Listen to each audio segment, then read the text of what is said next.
What's up, everybody? Joe White here, rolling along US 81 in Nebraska. And if you hear my voice go a little bit wonky, it's because this is one of the most bumpy roads I've ever been on. Golly, Nebraska, fix your roads. They pass a big old infrastructure bill, and you're too worried about fixing your rest areas than you are the actual roads themselves. That's what people around America are doing, or that's what state and federal funding's going to, fixing rest areas around the country instead of the actual roads themselves. But we're here today not to talk about construction or politics or anything like that. We're here to talk about Uncle Dave because Uncle Dave has admitted something. Now, I will say this. He's been saying for quite a while that AEW has a quote unquote PR problem. And to some extent, that's true, but they have more of a booking problem than they do a PR problem right now. And the booking problems lead to the PR problems. It's all connected. It's all connected. And well, Grand Slam Australia is in a couple of weeks. Actually, I think it's a week from today that I'm recording this. I'm recording this on a Saturday. So yeah, it's 7 days from today.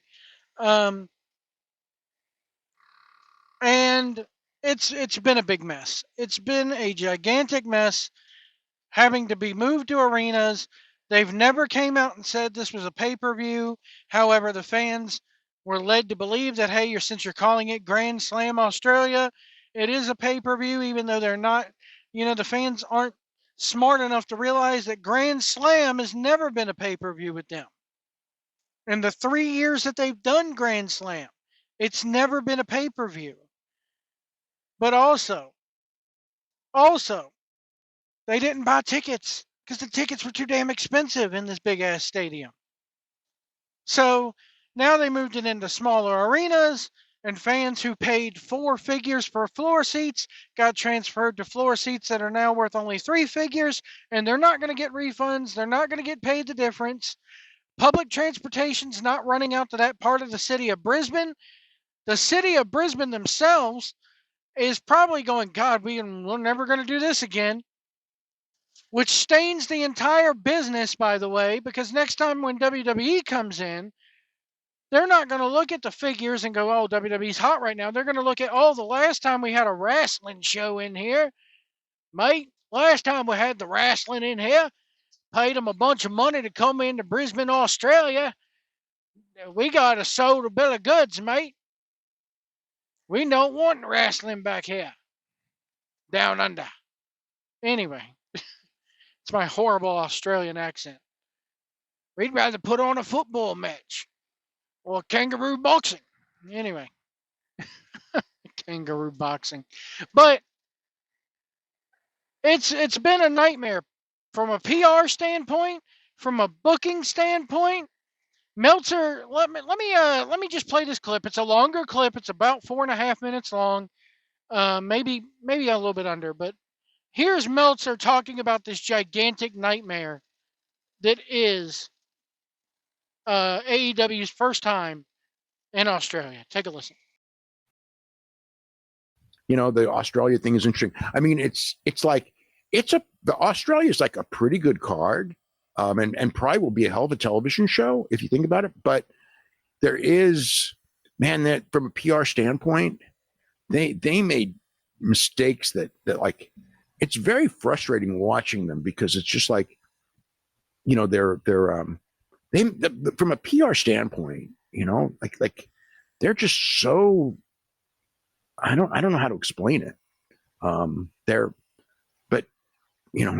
It's like of all the companies I deal with when it comes to a PR standpoint, it's like, it's tough because they don't do nothing to help themselves. You know what I mean? It's like they don't put their spin out or nothing. They just don't do anything to help themselves. And this Australia thing, it's like, that's something that from day one, they should have explained this and they should have told those people. And it's like, here we are, we're a week away. And it's like, I think it's elementary to me that first time in Australia, you put your best foot forward, everyone's going to watch and everything like that. Watch how you're doing there. And you go out there and it's like, I knew it wasn't going to be a pay-per-view. It kind of bothers me that people were going, we were promised a pay-per-view when it never, ever, ever was said to be a pay-per-view. And in November, which is months ago, I reported it's not a pay-per-view. Okay, Tony Khan, I get that part, but you're telling me if they had sold 40,000 tickets in a stadium, they were just going to run a Collision taping. That's the thing. They should run a 4-hour max special. I thought this was. I'm just saying, if they were in the stadium, they were not going to run a bigger show than they're running now. I believe that they were going to run this show either way. This is what it was going to be, because there's no reason to change it just because you moved indoors. To me, they should run. I mean, I don't see any reason why they shouldn't run a 3-hour and 45-minute show. And if it's only 2 hours on, because of the nature that they want to replay that All-Star game, I get that. I get that from a TNT standpoint. And you want to put it on there because guess what? From their standpoint, that is the best time slot possible. It's a great time slot on the West Coast, and for the for the East Coast, it's like, yeah, it's late, but you never get, you get a lead in like that twice a year. So, and you're gonna open, with whatever. I think that, but the thing is like, I don't know what the deal is with Max. I'm not privy to that, but I just feel that they should have done. They should have made it very clear months ago that and called this, again. And I don't know that they're even. I guess it's called Collision, but I think they shouldn't have called it Collision. That stigma of the name.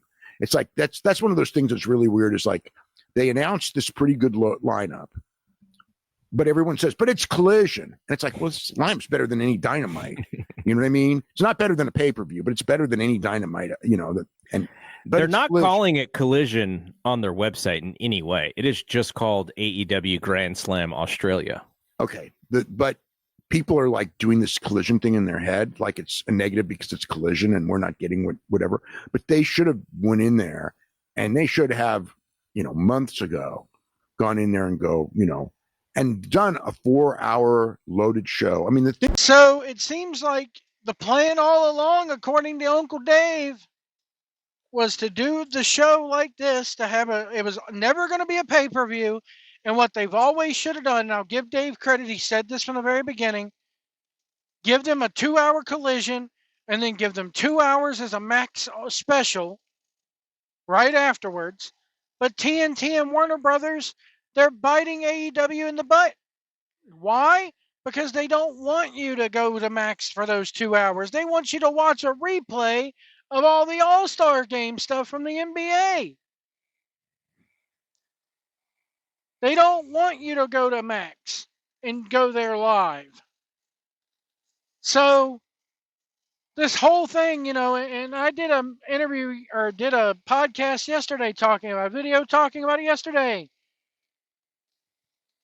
They're doing, Collision style, or doing Wipeout style numbers on Collision. This damn thing is going to draw a rating. However, I can't see where it's going to draw a huge rating. It's going to do above 200,000 probably. But I can't see where it's going to do much more above that because the show's going to get spoiled about, 16, 18 hours in advance. So, I mean, I know Collision's always, for the most part, here lately they've been taping it a lot lately instead of going live. But that's beside the point. It's a mess. It's a teetotal mess. They do have a PR problem, and the PR problem is that socially awkward, rich boy, daddy's boy, coke addict that they have who owns the place. This is a guy who has worked for an NFL football team for the better part of his life and should know how to market things and should know how to book things and how to draw a crowd, but he doesn't get it, and he never will get it. When will you people realize he never will get it? He can book Jesus Christ versus the devil in Jerry World, and it wouldn't draw that much. He doesn't know how to book it. He doesn't know how to promote it. He doesn't know how to tell stories. He thinks people just want to see good matches. He literally said it like that once. People just want to see good matches. I think just people want to see good matches. They don't care what the story is. Bullshit. The Tony Storm thing has been brilliant. I will say that. I've been loving the Tony Storm, Mariah May stuff. And I do agree with Dave. You're in Australia. You're in the man's hometown. It should be him going for the world title against Moxley. It should be Jay White. Not that Jay White's going to win. I mean, you got Moxley cutting promos, standing right there with his wife, talking about how another woman is the greatest thing in his life right now, and Marina Shafir. And, I'm sorry, but Renee Paquette should not be interviewing her husband, who's a heel, and not reacting to it as if, hey, my husband's gone loco. He doesn't even we don't even sleep in the same bed anymore. He's up at all hours of the night plotting and planning on what he's going to do next. I don't hardly see him. I'm scared for him. Nope. We just get Renee being the straight, stone-faced interviewer as if nothing's wrong. Nothing's going on. As if she's never, ever, ever fucked this man a day in her damn life. Come on, people. We need to just let it die. I feel sorry I only feel but so sorry for the wrestlers. I feel sorry for you guys that you were sold a bill of goods, that you thought this was going to be the latest and greatest thing, that you were really going to sock it to WWE. And in the first 2 years, that was true. You had the opportunity to do so. But then Vince McMahon got hoisted by his own petard and his own penis, and he got fucking canceled, and he got fired. And guess what? That was when the tide turned, because you got somebody in a Triple H who actually gets the business and can put his finger on the pulse and realizes that people just don't want to see good matches, that they want a little bit of story with the matches. I mean, come on. It's done. It's over with. The tide turned 3 years ago. Or 2 years ago at least. It's over. Drain the money mark for every damn dime he's willing to put out, and then move back to the indies where you belong. Because you ain't all going to get signed by WWE. Go back to New Japan. It's clear. It is so clear that the Young Bucks don't want to be in AEW no more. That the Omega does not want to be in AEW anymore. That they want to go back to Japan. They do their best work in Japan, if you want to call what the Young Bucks do professional wrestling. Omega versus Gabe Kidd is still my match of the year so far. And that's saying a lot, coming from me. Let me know what you guys think in the comments below. Should they just let it die, milk the money mark for every dime he's worth, and move on, like they did with Turner? Let me know what you guys think. We'll see you down the road.